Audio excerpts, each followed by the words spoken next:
You are listening to Leading the Factory Forward with your host, Lynn Friest. We share interviews with manufacturing experts and strategies for embracing the digital future, recruiting a new workforce, finding new business. Lynn is an advanced manufacturing strategist and leadership consultant who is on a mission to show manufacturing leaders how to improve their current operations while preparing for a digital future. And here's your host, Lynn Friest. Welcome to this episode of Leading the Factory Forward.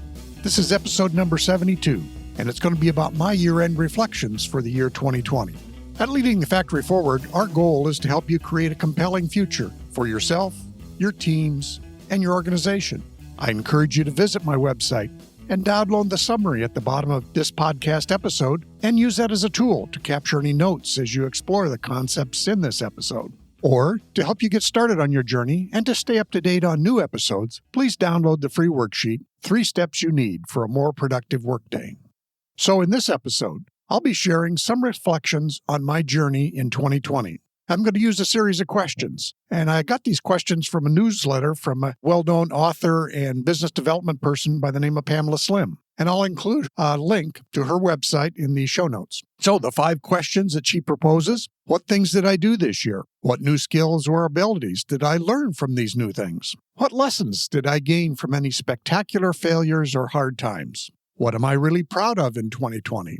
And which of these things do I want to bring forward into my work in 2021? So what things did I do this year? Well, I successfully completed a long-term consulting project that has some satisfaction and also some sadness as you finish one of these things. I provided executive coaching to several clients. I published 41 podcast episodes, and within that were 15 interviews of experts and people that can help my audience. And I co-delivered a webinar on emotional intelligence for an audience in India. I did that with a wonderful colleague and some other people that I've grown to know and really enjoy working with. Question number 2, what new skills or abilities did I learn from these new things?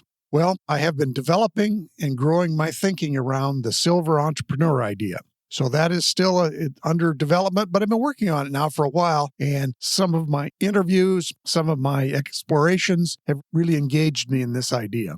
Another thing, I learned how to connect with a wider group of people and to share their wisdom and knowledge on my podcast. And then, just the whole idea of being engaged with a wider group of people, whether they be international, whether they be outside my field, whether they be in different arenas. But again, it all had to be virtual this year, but I enjoyed that engagement.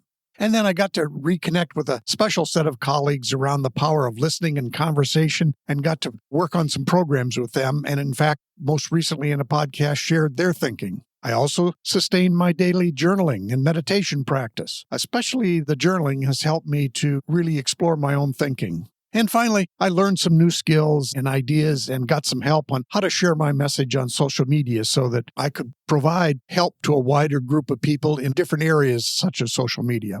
Well, then we move on to question 3. What lessons did I gain from any spectacular failures or hard times? Well, I had a summer pause in my podcasting. And again, in the midst of the pandemic, politics, just all kinds of things had me distracted, really out of sorts, I guess I'll say. Not feeling really bad or anything, just out of sorts or distracted.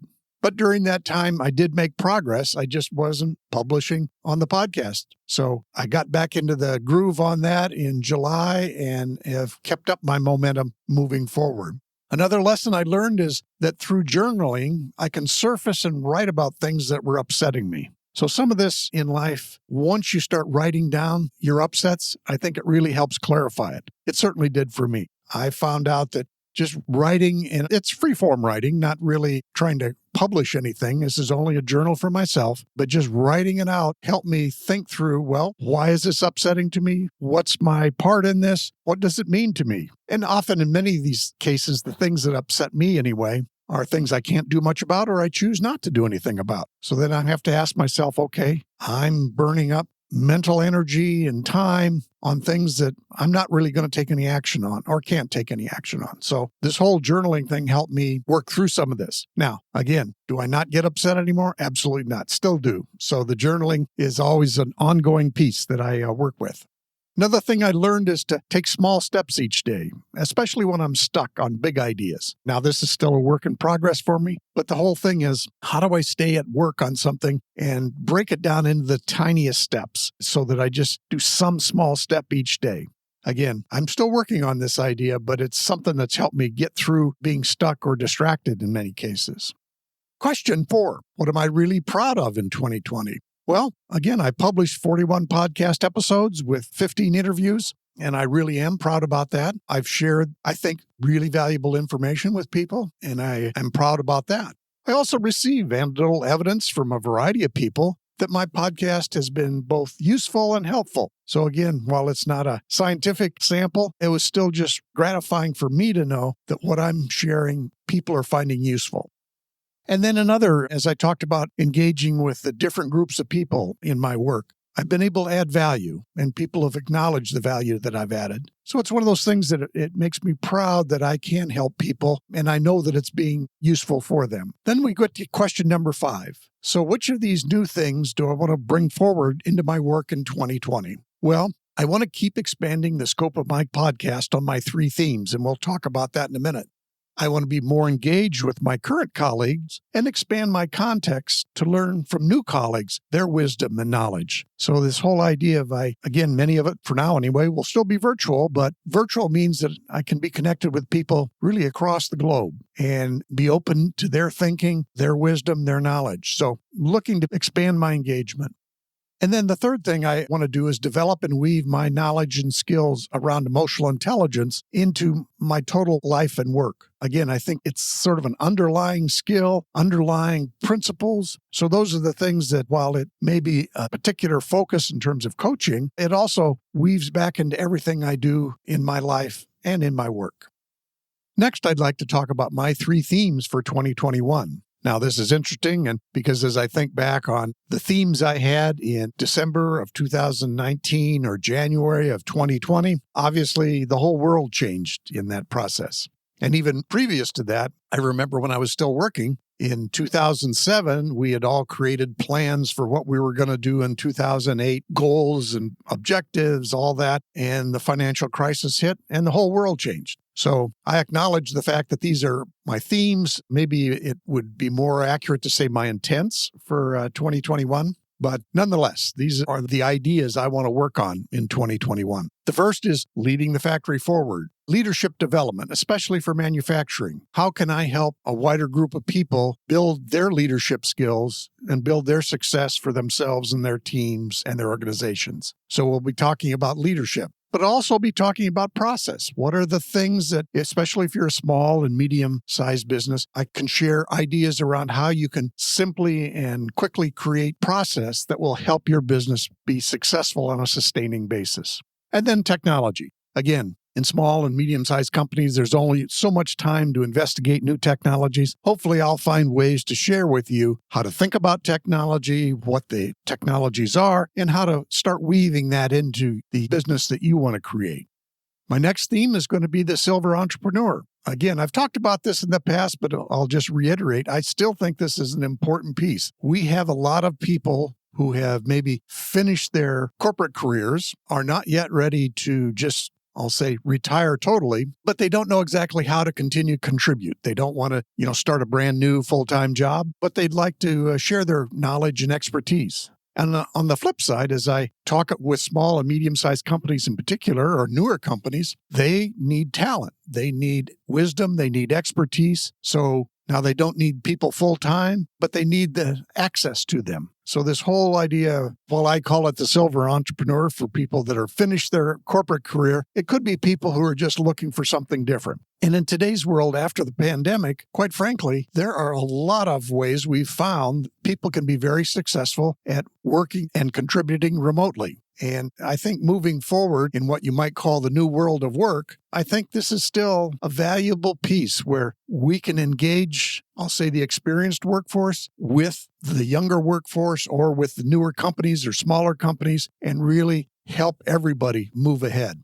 So you think about who are the people that might be interested in being either a silver entrepreneur or a company of one with their expertise. It's probably people who have been in corporate life or have gained a body of expertise, but now want to use that without being tied down to a full-time job. And so those are the kinds of people that I will be trying to connect with, understand what they need, what they want. And also that will be the third theme of how I'm working with the silver entrepreneur is how do I help them? I certainly have lessons from my own journey that I'll build on.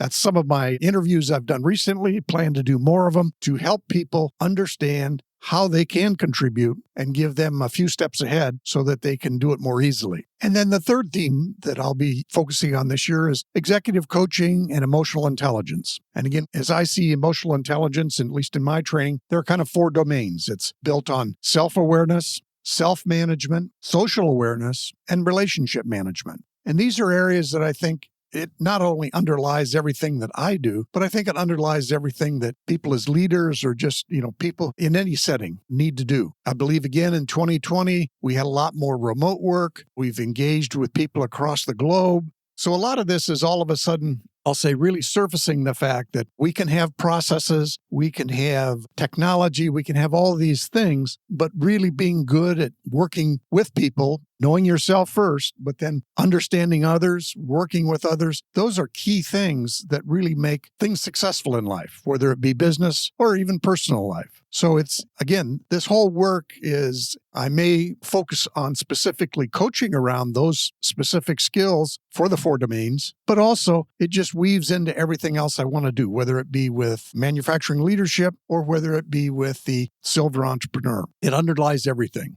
And again, with the emotional intelligence, I'm very honored to be part of a global group of practitioners. And this has been just a great experience for me to connect with such a wide range of people from around the world who are, exploring the ideas and using them in each of their many different cultures, their different nations. So it has given me, again, I'm just honored to be able to share with them.